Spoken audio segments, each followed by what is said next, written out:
Ada bobot anugerah Tuhan yang sedang dicurahkan malam hari ini. Ada bobot anugerah Tuhan yang sedang dicurahkan malam hari ini.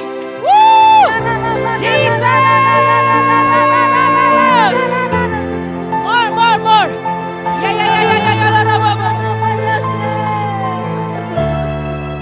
Saya melihat ada beberapa di antara engkau sedang dibasuh oleh darah Yesus dari ujung rambut sampai ujung kaki.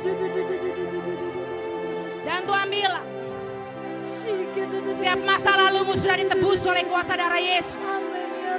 Dan Tuhan bilang, tidak ada lagi yang bisa mengintimidasimu. Tuhan katakan, aku melihat beberapa di antara engkau sedang berendam dengan darah Yesus.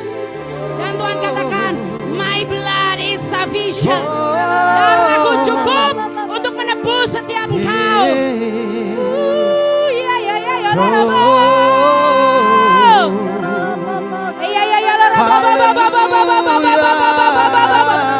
Receive the grace of the Lord.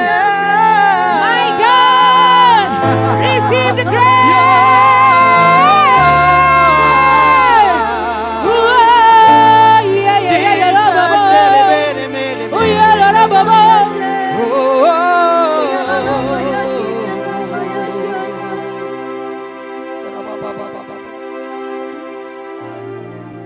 Yes. Sampai penuh Tuhan bilang. Setiap kita berurusan pribadi, lepas pribadi bersama Tuhan. Sampai penuh. More Jesus. More Jesus. More Jesus.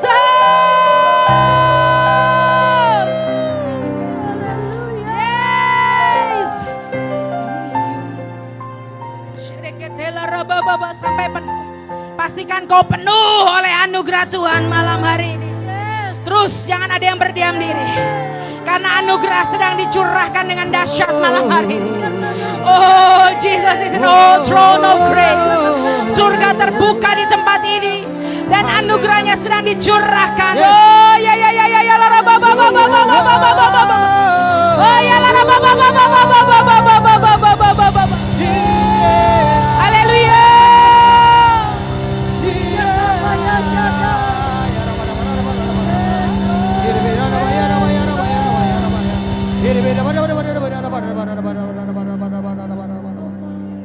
Terus. Roh Kudus belum berhenti bekerja. Roh Kudus mau bekerja dengan dahsyat. Oh ya la raba. Oh ya la raba.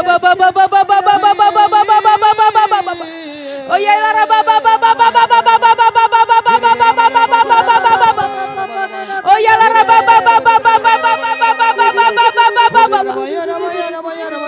Haleluya. Haleluya. Yes Lord. Wow. Anugerah Tuhan dicurahkan dengan dahsyat malam hari ini. Your grace. Your grace. I'm nothing without you. Your grace. Your grace shines on me. Anugerah-Mu Tuhan. Your grace. Your grace. I'm nothing without you. Your grace. Your grace shines on me. Katakan shines on me. Shines on me. Haleluya. Shine on me. Jesus. Your grace is shine on me. shines on me, shines on me. Is your grace Shines on me, shines on me.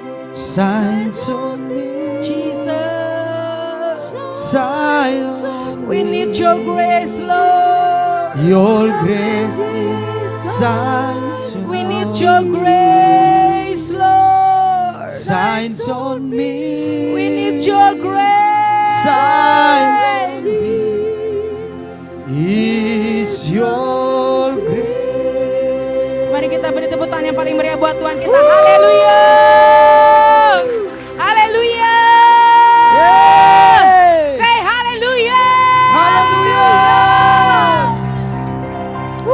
Kami percaya bahwa anugerah Tuhan yang memenuhi setiap kami pada malam hari. Amen. Kami pakai kuasa darah Yesus Kristus yang menjamin kami untuk kami dapat menerima seluruh penggenapan daripada janji Tuhan. Berkati Tuhan firman Tuhan pada malam hari ini. Biar setiap firman Tuhan yang disampaikan itu berasal dari isi hatimu saja. Berkati lidah bibir hambamu yang tidak apa-apanya ini Tuhan. Dan biar Tuhan pakai Tuhan menjadi alat kemuliaan bagi namamu. Biar apapun yang hambamu perkatakan itu semua berasal daripada Tuhan. Kami tolak patahkan semua yang bukan daripada Tuhan di dalam nama Yesus. Kami patahkan semua kuasa kegelapan di dalam nama Yesus. Dan kami terima kemenangan demi kemenangan. Hidup kami diubahkan. Kami tidak akan pernah sama lagi di dalam nama Yesus. Kami percaya malam ini kami melihat kuasa Tuhan. Kami melihat kemuliaan Tuhan dinyatakan di dalam nama Yesus. Karena surga terbuka pada malam hari ini. Karena malaikat Tuhan sudah berkemah di tempat ini. Berjaga-jaga bersama kami. Our God is an awesome God. He reigns from heaven above with peace. The power and love of God is an awesome God. Our God is an awesome God. He reigns from heaven above with peace. The power and love of God is an awesome. Our God, yes, some God. He reigns from heaven above with peace. The power and love of God is announced. Our God, Jesus, Jesus. He is the power and love of God is an awesome God. Our God is an awesome God. He reigns from heaven above with peace. The power and love of God. Our God, yeah, yeah. Je ne colla boyara say. Oh, show me your glory, yeah. Show me your power. Je la rabo, je ne kiale, je ne colla rababa, yeah. Hallelujah. Je la rabo, ya rabo. Our God is an awesome God. He reigns from heaven above with peace. The power and love of God is our God. An awesome God. He reigns. Woo! Our God, Jesus. Our God, Jesus.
awesome God, He reigns. Woo! From heaven above with peace. The power and love of God is an awesome God. Our God is an awesome God. He reigns from heaven above with peace. The power and love of God is an awesome. Woo! Jesus is an awesome God. He reigns from heaven above with peace. The power and love of God is an awesome God. Hela raba ba ba ba ba ba. Hey, hey, hey, hey, woo. Dan aku melihat padang gurun berubah jadi kebun bunga di dalam nama Yesus. Oh, padang gurun sudah berubah jadi kebun-kebun bunga di dalam nama Yesus. Setiap kekeringan dalam hidupmu sudah berubah menjadi kebun bunga di dalam nama Yesus. This is the day, said the Lord. I will change your life. I will change your life. Our God is an awesome God. He reigns from heaven above with peace. The power and love of God is an awesome. Woo! Hallelujah! Hallelujah! Hey, yeah! Beri tepuk tangan yang meriah. Beri tepuk tangan yang meriah buat Tuhan. Haleluya! Silakan duduk saudara terkasih dalam Tuhan. Kalau dipancing lagi lanjut lagi nanti nih. Sampai jam 1 enggak. Just kidding. Bapak Ibu shalom semua. Kayak kurang semangat. Shalom. Ada semangat, ada sukacita. Amin, saudara. Bersyukur kita berjumpa lagi di ibadah malam hari ini di Rumah Roti. Saya percaya kita semua dalam lindungan yang maha tinggi. Amin. Saudara yang terkasih dalam Tuhan. Sebelum saya mulai dalam firman Tuhan yang akan saya sampaikan, tiba-tiba Tuhan tadi dengan jelas sepanjang pagi ini Tuhan ingatkan dengan jelas. Bapak Ibu tahu berita bahwa Facebook berubah nama, Bapak Ibu? Tahu, jadi namanya apa? Meta. Tahu Bapak Ibu arti meta apa? Ada yang tahu Bapak Ibu? Meta artinya beyond atau melampaui batas, atau kalau dalam bahasa firman Tuhan, dalam bahasa profetik, meta berarti supernatural. Saudara, meta itu kalau kita lihat dalam pengertian rohaninya, meta itu adalah sesuatu yang melampaui batas pikiran manusia. That means Facebook berubah nama jadi Meta, artinya dunia saja tahu bahwa ini adalah kegerakan supernatural yang harus ditangkap anak-anak Tuhan. Amin Bapak Ibu. Facebook aja ganti nama, itu berarti dia lagi upgrade diri dia loh Bapak Ibu. Kita gereja Tuhan kau dan saya, kita seharusnya sudah jauh lebih upgrade diri kita. Supaya kita tidak tertinggal, tapi kita yang menjadi orang-orang yang berlari mendahului hujan. Amin saudara. Tadi ketika saya di belakang, entah kenapa, makanya tadi pas lagu Grace, saya suka banget itu salah satu one of my favorite song. Saya suka banget lagu Grace. Dan Tuhan bilang tadi banyak beberapa di antara engkau di tempat ini. Ada beberapa yang sedang benar-benar dibasahi oleh kuasa darah Yesus. Karena saya lihat banyak masa lalu yang sedang mengintimidasi engkau. Banyak kesalahan-kesalahan di masa lalu yang membuat feeling guilty, merasa bersalah. Sehingga engkau gak bisa masuk masa depan. Tapi tadi ketika kita bernyanyi lagu Grace, saya lihat ada beberapa di antara engkau benar-benar dibasahi oleh kuasa darah Yesus dari ujung rambut sampai ujung kaki. Kita beri tepuk tangan yang meriah buat Tuhan kita. Amin saudara. Balik lagi ke Meta. Saya ini singkat, tiba-tiba Tuhan ingetin seperti itu loh. Kita harus upgrade diri kita. Kita harus upgrade yang namanya rohani kita. Kita harus, ini bukan tema khotbah saya, tapi tiba-tiba Tuhan ingatkan dengan jelas. Karena pilihan hanya dua. Kita upgrade diri kita atau kita tertinggal dan nothing, gak ada namanya lagi. Saya ingat banget dulu tuh SMP atau SMA, my first phone adalah Nokia, Bapak Ibu. Pertama kali punya handphone Nokia. Nokia masuk ke BlackBerry, ya kan Bapak Ibu? Tapi sekarang kemana Nokia dan BlackBerry? Gak ada kan? Kenapa? Karena mereka gak mau upgrade diri mereka. Nokia dia waktu itu kekeh, dia merasa udah wow, I'm the best. Dia gak mau mengusung Android, dia gak mau pakai BBM, ingat dulu beritanya. Dan akhirnya apa? Nokia hanya tinggal nama. BlackBerry dia juga pede, dia juga bangga dengan BBM dia, ya kan? Sekarang tinggal nama. Tapi kalau Samsung, saya bukan lagi promo ya, bukan endorse. Tapi saya tiba-tiba diingetin dengan arah seperti ini. Samsung atau merek-merek lain lah, gak usah sebut nama. Mereka mengikuti perkembangan zaman, pakai Android, iOS, and everything. Dan akhirnya mereka still exist right now. Dan bahkan mereka menguasai dunia gadget. Apa sih kalau kita kaitkan dengan kerohanian? Facebook udah berubah nama jadi Meta. Artinya ini adalah musim supranatural. Gereja Tuhan, engkau dan saya, kita harus masuk ke musim supranatural. Amin saudara. Supranatural itu artinya apa? Hampir saya mau kesaksian, hampir 90% orang yang minta konseling, orang minta didoakan. Hampir 90% rata-rata mereka adalah orang-orang yang terkena dalam tanda kutip kiriman-kiriman kegelapan. Terkena pelet, santet dan lain sebagainya. Dan hari ini Tuhan ingatkan seperti ini. Ini tugas gereja Tuhan. Ini tugas engkau dan saya. And not only pastor, not only a prophet. Bukan hanya hamba Tuhan, engkau dan saya punya kuasa. Amin saudara. Kita beri tepuk tangan yang meriah. Karena apa saudara? Banyak saya juga diminta waktu itu pentahiran rumah, pentahiran usaha bisnis seseorang. Rata-rata 100%. Kenapa mereka gagal, mereka bangkrut? Karena apa? Lawan bisnis mereka pakai opo-opo. Iya atau enggak Bapak Ibu? Iya. Banyak juga yang suaminya, istrinya kabur di gondol. Karena rata-rata pakai apa? Pelet. Iblis gila-gilaan upgrade diri dia. Masa kita anak-anak Tuhan gak gila-gilaan upgrade diri kita? Amin saudara. Kita itu gereja Tuhan, kalau di zaman Daniel, kalau kita lihat di zaman perjanjian baru, gereja Tuhan itu ujung tombak, gereja Tuhan itu tulang punggung bagaimana negara atau bangsa bisa revival. Gereja itu harusnya tempat jawaban dari semua masalah. Orang lagi sakit bukan datang ke dukun, orang lagi usahanya bangkrut bukan datang ke dukun, harus datang ke gereja Tuhan. Dan gereja not only kita hanya bisa berdoa saja, tapi kita harus memberikan solusi. Amin. Gereja adalah kau dan saya. Gereja is not a building, church is not a building, tapi church adalah kau dan saya. Kita adalah orang-orang yang harus memberikan solusi kepada anak-anak Tuhan. Amin. Saya kenapa sering bagikan ini? Karena saya ingat perkembangan zaman. Waktu saya pernah bagikan khotbah tentang ini juga, Facebook belum berubah nama jadi Meta. Tapi ketika saya lihat, dan banyak Bapak Ibu kalau ikut trading atau apa, rata-rata application itu banyak pakai nama Meta, Meta, dan Meta. Artinya dunia lagi bergerak dengan cepat masuk ke yang namanya era digital. Sekarang digital money, digital dokter aja semua digital. Artinya ini kita harus benar-benar berlari kejar-kejaran. Jangan sampai kita terlibas, tapi kita yang harus terlawat. Amin.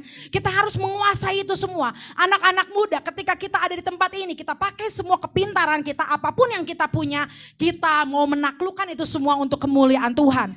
Dan hari-hari ini kalau kau merasa ada yang gak beres dengan hidupmu, ada something wrong dengan suamimu, dengan istrimu, atau dengan pekerjaanmu, dengan keluargamu, percayalah bahwa engkau dan saya punya kuasa untuk kita mengalahkan setiap kuasa kegelapan. Amin. Percayalah. Saya pernah ada kesaksian. Ada orang yang benar-benar, sekarang nih zamannya begini loh Bapak Ibu. Bapak Ibu bersiap nggak siap?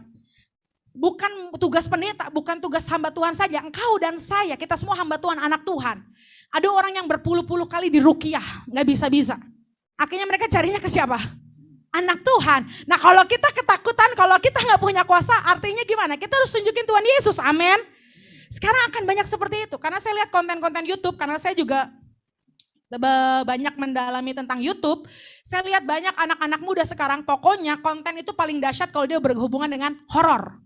Konten akan makin dahsyat kalau dia berbicara mistis and supernatural.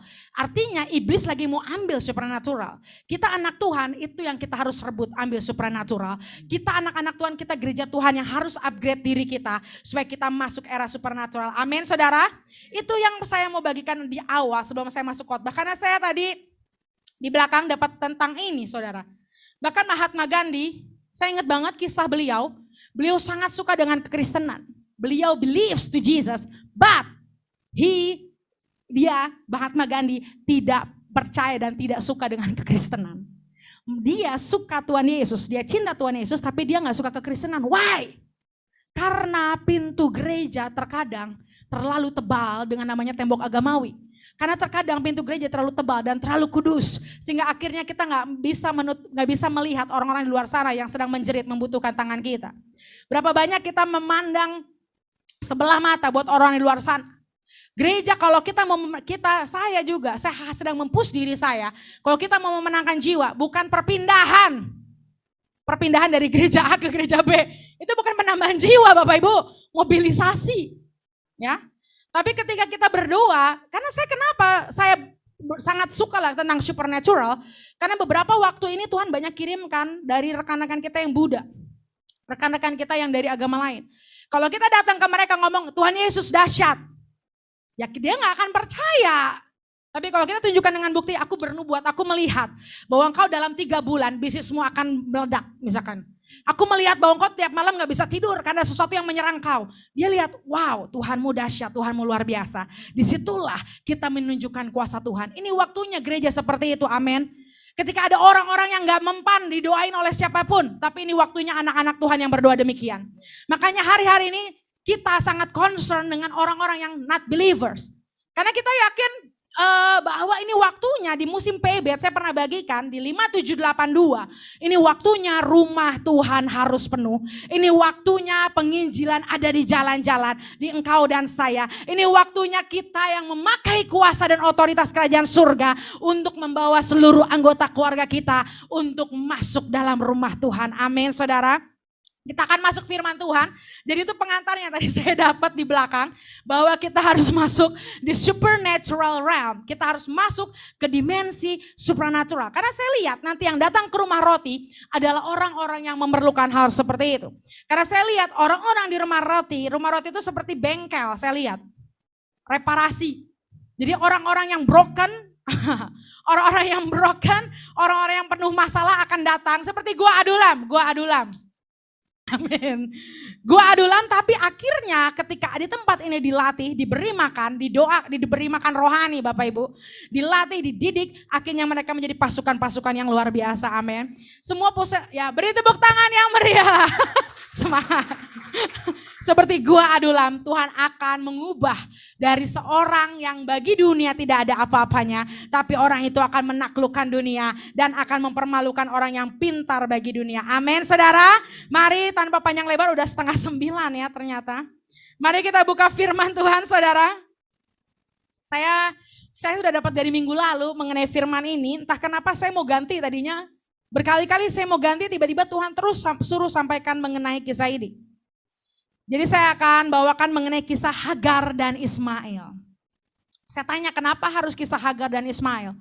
Nanti kita akan bahas, ada beberapa hal yang saya mau bagikan. Kita mau buka bersama-sama ya Bapak Ibu biar gak ngantuk. Kejadian 21 ayat 14 sampai 21. Kejadian 21 ayat 14 sampai 21. Saya juga bukakan di sini. Ayat 14 sampai 21 kita baca bersama-sama ya Bapak Ibu biar iman timbul dari pendengaran akan firman Tuhan. Kejadian 21 ayat 14 sampai 21. 1, 2, 3. Keesokan harinya pagi-pagi Abraham mengambil roti serta sekirbat air dan memberikannya kepada Hagar. Ia meletakkan itu beserta anaknya di atas batu Hagar, ke bahu Hagar. Kemudian disuruh nyala perempuan itu pergi. Maka pergilah Hagar dan mengembara di padang gurun Beersheba. Ketika air yang dikerbat itu habis, dibuangnyalah anak itu ke bawah semak-semak. Dan ia duduk agak jauh, kira-kira sepemanah jauhnya. Sebab katanya, tidak tahan aku melihat anak itu mati. Sedang ia duduk di situ, menangislah ia dengan suara nyaring. 17. Allah mendengar suara anak itu, lalu malaikat Allah berseru dari langit kepada Hagar. Katanya kepadanya, apakah yang kau susahkan Hagar? Janganlah takut, sebab Allah telah mendengar suara anak itu dari tempat ia terbaring. Bangunlah, angkatlah anak itu dan bimbinglah dia, sebab aku akan membuat dia menjadi bangsa yang besar. 19. Lalu Allah membuka mata Hagar sehingga ia melihat sebuah sumur. Ia pergi mengisi kirbatnya dengan air, kemudian diberinya anak itu minum. Allah menyertai anak itu sehingga ia bertambah besar. Ia menetap di padang gurun dan menjadi seorang pemanah. Terakhir 21, maka tinggallah ia di padang gurun Paran dan ibunya mengambil seorang istri baginya dari tanah Mesir. Saudara, Hagar ini adalah wanita yang sebenarnya tidak boleh ada dalam hidup Abraham. Tapi karena kesalahan Sarah dia gak sabar menunggu janji Tuhan. Akhirnya dia ambil Hagar supaya Abraham menikah dengan Hagar dan memiliki anak. Karena Sarah gak sabar menunggu janji Tuhan, akhirnya lahirlah seorang anak yang bernama Ismail. Tapi kita lihat dari firman Tuhan ini, saya mau bagikan seperti ini. Kapan peristiwa Ismail diusir oleh Abraham? Ketika Ishak itu lahir. Saudara, kalau kita lihat Ismail itu bukan anak perjanjian, Bapak Ibu. Ismail itu bukan anak perjanjian loh. Dia lahir dari kesalahan. Ini garis bawahi, Ismail lahir dari kesalahan. Tetapi Tuhan katakan seperti ini. Hari ini pesan Tuhan yang kuat adalah ketika Ishak lahir, Ismail harus pergi. Artinya ketika yang asli datang, perjanjian itu lahir Ishak, maka yang bukan asli, yang palsu itu harus pergi. Hari-hari ini Tuhan bilang seperti ini, fokus pada yang original. Kita fokus sama yang asli daripada Tuhan. Kita jangan fokus sama apa kesalahan yang ada di masa lalu kita. Jangan fokus sama apa kutuk generasi yang ada di keluarga kita. Jangan fokus sama apa yang sebenarnya itu menjadi suatu beban dalam hidup kita yang membuat kita gak bisa masuk masa depan. Karena Tuhan bilang ketika Ishak lahir, maka Ismail pergi. Artinya ketika terang itu datang, maka gelap itu harus sirna. Saudara, saya beberapa kali seringnya fokus sama kutuk keturunan di keluarga saya. Saya sering berdiskusi ketika saya semakin fokus sama kutuk keturunan di keluarga saya, kutuk keturunan itu semakin bermanifestasi, saudara. Kalau Bapak Ibu semakin fokus sama kutuk keturunan di keluarga Bapak Ibu, apapun itu, perceraian, kemiskinan, apalagi biasanya, hutang, judi, perselingkuhan, apapun, semakin kita fokus pada kutuk keturunan itu, ternyata itu semakin termanifestasi dalam hidup kita. Kita mau tolak patahkan dalam nama Yesus, amin Bapak Ibu. Tapi kita lihat dalam firman Tuhan ini, bahwa dari kesalahan, Ismail ini dari kesalahan, tapi ketika yang asli datang, Ishak datang, maka yang buruk itu, dalam tanda kutip ya, yang bukan perjanjian itu harus pergi. Hari ini engkau harus mulai ingat apa berkat generasi dalam keluargamu. Jangan fokus sama kutuk yang ada dalam keluargamu, amin. Kita harus tahu, yes harus tahu, tapi kita harus fokus. Dan ketika saya lakukan itu, saya ubah paradigma saya. Dan saya melihat bahwa manifestasi gelap itu sudah tidak berkuasa lagi atas hidup saya. Tapi semakin saya fokus sama kutuk-kutuk keturunan, saya fokus sama setannya. Ini serang, spirit ini lagi nyerang, ini spirit ini lagi nyerang. Semakin dia menunjukkan diri dia, semakin dia bermanifestasi. Tapi hari-hari ini Tuhan ingatkan kepada saya melalui firman Tuhan ini, fokus sama berkat generasi dalam hidupmu. Apa garis darahmu yang ada berkat generasi? Saya selalu berkatakan, oh di garis darahku ada garis darah hamba Tuhan. Di garis darah keluargaku ada garis darah pendeta, ada saudagar. Terus saya sebutin. Saya gak mau melihat yang namanya kutuknya. Karena begini, firman Tuhan, kutuk itu diturunkan 3-4 generasi. Ada Bapak Ibu di Kejadian kalau Bapak Ibu membaca. Tapi berkat generasi tidak pernah putus untuk diturunkan. Amin saudara. Kutuk bisa berhenti Bapak Ibu, tapi berkat generasi gak bisa berhenti. Even Abraham bikin kesalahan loh. Dia kawinin Hagar, tapi Tuhan pegang perjanjiannya. Bapak Ibu yang poin pertama, artinya hari ini selama musim-musim ke depan, apa yang sedang setan-setan yang menyerang hidupmu, apa kutuk yang sedang menyerang hidupmu, Tuhan katakan alihkan fokus kita untuk kita mengalahkan si kutuk itu, kita fokus sama yang asli.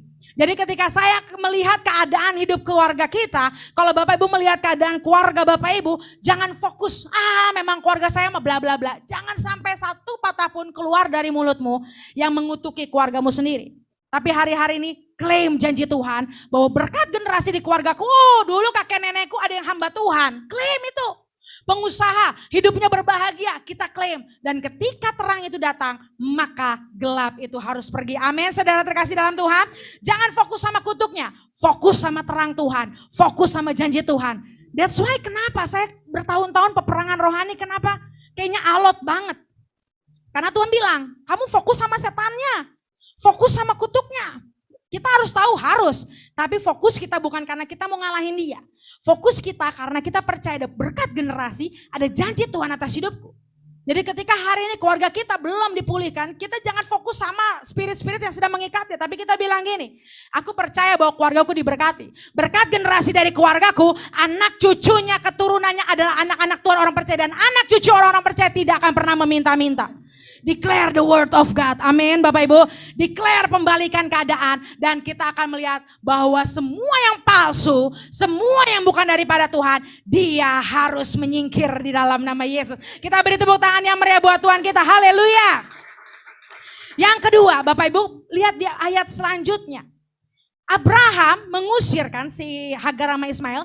Abraham mengambil roti dan sekirbat air. Bayangin, diusir masuk ke padang gurun, dibekelin cuman roti sama sekirbat air. Tetapi nanti akhir bawahnya dahsyat Bapak Ibu. Walaupun dia dikasih roti dan sekirbat air, ternyata janji Tuhan atas Ismail, janji Tuhan atas Ismail lebih besar daripada sekirbat air dan sepotong roti. Bilang apa sih maksudnya, nggak ngerti. Begini Bapak Ibu, kalau hari ini di tanganmu hanya ada segenggam roti dan sekirbat air, jangan takut, karena janji Tuhan itu investasi yang jauh lebih besar daripada hidupmu. Jangan takut kalau di genggaman tanganmu sekarang hanya ada segenggam roti, hanya ada sekirbat air, tapi Tuhan bilang, I know my covenant with you. Kalau Tuhan bilang, aku tahu perjanjianku atas hidupmu, gak peduli kamu di padang gurun, dengan segenggam roti, dengan sekirbat air, Tuhan yang akan membela perkaramu, Tuhan yang akan menyelamatkan kau. Amin saudara. Mungkin kau bilang, tapi di masa lalu aku buat salah. Mungkin ada salah-salah keputusan dalam masa lalumu. Ingat Bapak Ibu, tadi bacakan firman Tuhannya, Hagar nangis sama Ismail nangis, apakah Tuhan langsung memarahi? Lu sih makanya pelakor, ada gak kata-kata gitu? Atau Tuhan bilang, makanya jangan lahirin anak yang salah. Seringkali kenapa kita anak-anak Tuhan, gereja Tuhan, ketika orang dalam terpuruk, orang dalam masalah, begitu mudah kita menghakimi. Bukannya kita merangkul dan membalut mereka, malah kita tambahin beban mereka. Kamu karena ada kutuk keturunan A, B, C, D, E. Kamu karena ini nih dosa nih di masa lalu nih. Makanya hidup lo nih kacau balau. Memang itu ada Bapak Ibu. Lagu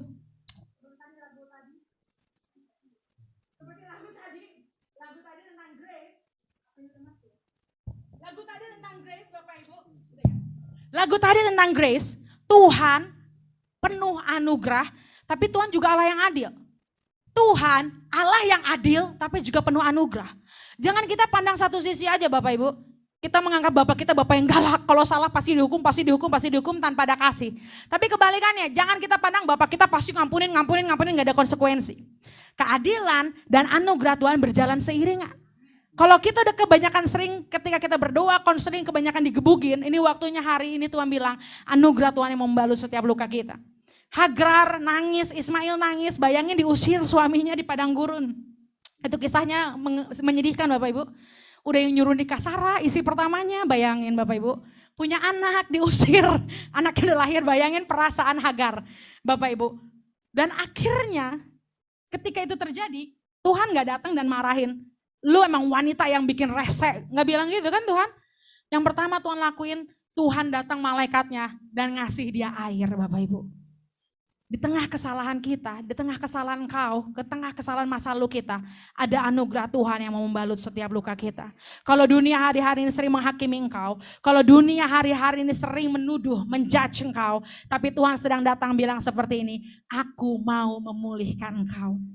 Ketika pintu gereja tertutup, saya gak lagi menjudge gereja, mungkin bukan pintu gereja, kalau pintu keluargamu mungkin, kalau ditolak oleh keluargamu, kalau engkau mungkin ditolak di lingkunganmu, di pekerjaanmu, tapi percayalah Tuhan tidak pernah menghakimimu. Dia mendidik, yes.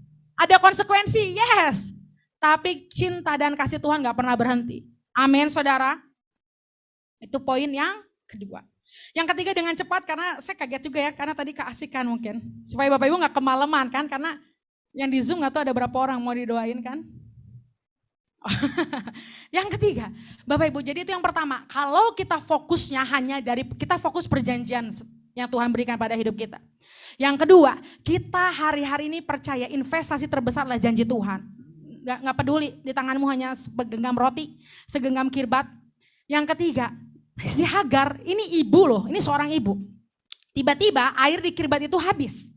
Setelah airnya habis, ini dahsyat luar biasa ya Hagar ini. Dibuangnyalah Ismail ke semak-semak. Bapak Ibu, seorang ibu seharusnya seorang yang paling membela kita. Kalau dalam kisah-kisah pasti kasih ibu kepada beta.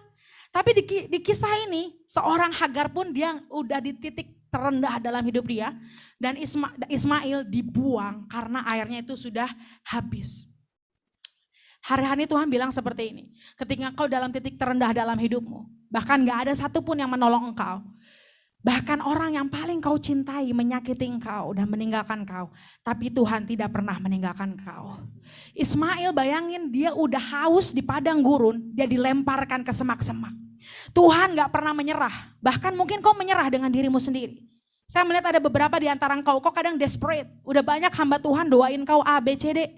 Kau banyak terima nubuatan, tapi kenapa hidupmu belum berubah? Mungkin kau sudah menyerah akan hidupmu, tapi Tuhan tidak pernah menyerah atas hidupmu. Orang terdekatmu boleh meninggalkan kau, dia gak setia sama kau. Ini ibunya loh, Hagar, anak dibuang ke semak-semak, bayangin masih kecil. Ini gak kecil sih ini, udah gede ya.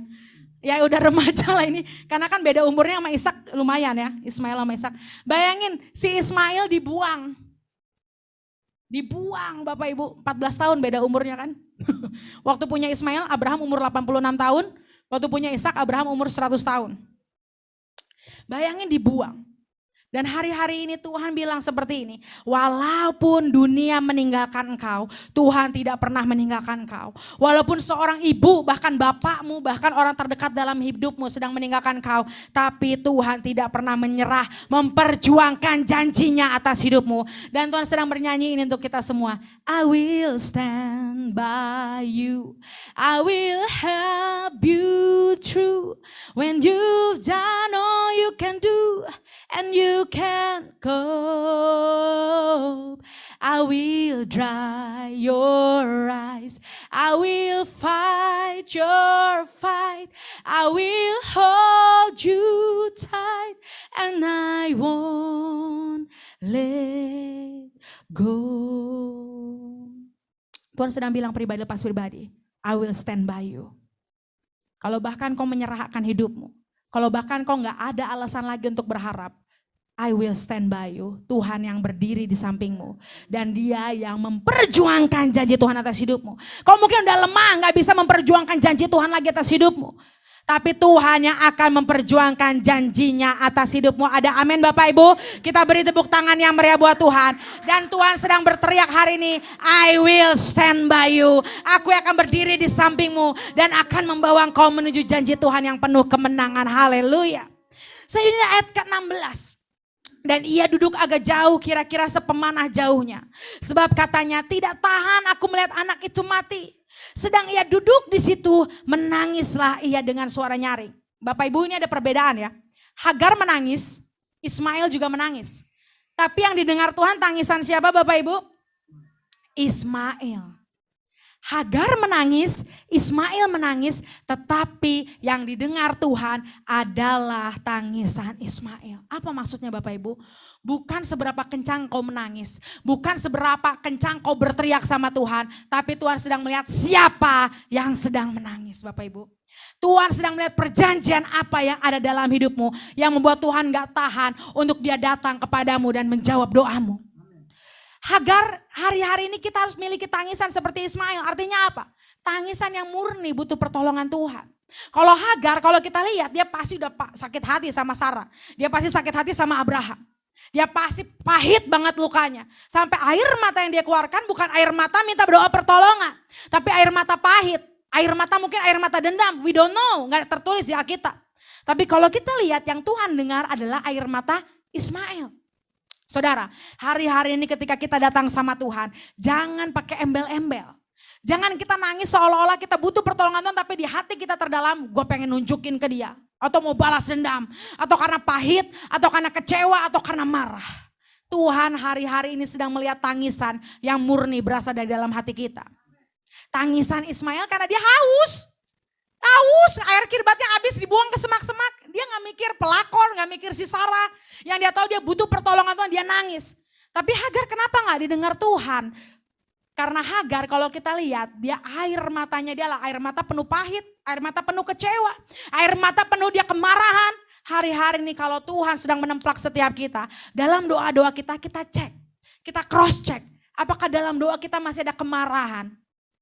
Kita berdoa untuk keluarga kita dipulihkan, tapi kita masih dendam, kita masih kecewa sama orang itu, pahit. Atau kita berdoa pengen diberkati supaya kita bisa balas dendam, nunjukin ke orang-orang kita diberkati untuk balas dendam sama orang-orang yang menghina kita. Tuhan tahu kedalaman hati kita. Dan Tuhan sedang mengecek motivasi dari setiap air mata kita. Bukan hanya setiap air mata yang pasti didengar Tuhan Bapak Ibu. Tuhan bukan lihat berapa besar tangisan kita. Tuhan melihat siapa yang sedang menangis dan apa perjanjian di balik itu. Makanya ketika Hagar menangis, menjerit. Tapi malaikat Tuhan bilang, dan Tuhan mendengar tangisan Ismail, dan Tuhan datang, dan Tuhan memberi perlindungan atas Ismail dan Hagar. Hari-hari ini saudara, aktifkan setiap perjanjian Tuhan dalam hidupmu. Saya yakin semua di sini banyak menerima nubuatan dari hamba Tuhan. Saya yakin banyak semua di sini menerima perjanjian dari Tuhan. Hari-hari ini ketika engkau menangis, ketika engkau berseru, ingatkan Tuhan akan perjanjian yang sudah Tuhan berikan atas hidupmu. Tuhan, bukankah kau bernubuat? Kalau aku akan sebutkan apa janji Tuhan atas hidupmu. Ingatkan Tuhan akan perjanjiannya. Ingatkan Tuhan akan nubuatan yang Tuhan pernah berikan atas setiap hidup kita. Jangan nangis karena penuh kemarahan. Nangis karena kecewa. Bukan berarti kita gak boleh nangis. Ya, itu manusiawi. Tapi Tuhan menilai hati kita sampai hati kita benar-benar pulih. Sampai hati kita benar-benar beres. Sampai hati kita benar-benar lurus. That's the moment bahwa Tuhan mendengar tangisan kita. Amin. Seringkali saya seperti itu. Puasa, doa puasa, nangis, menjerit-jerit. Tapi tanpa saya sadari di hati terdalam saya karena saya benci sesuatu. Saya masih marah, saya masih kecewa. Dan akhirnya Tuhan beresin dulu. Beresin dulu kecewa, beresin dulu marah, beresin dulu semua motivasi yang gak murni. Beresin dulu kau kecewa sama pemimpinmu, kau kecewa sama masa lalumu, bereskan itu.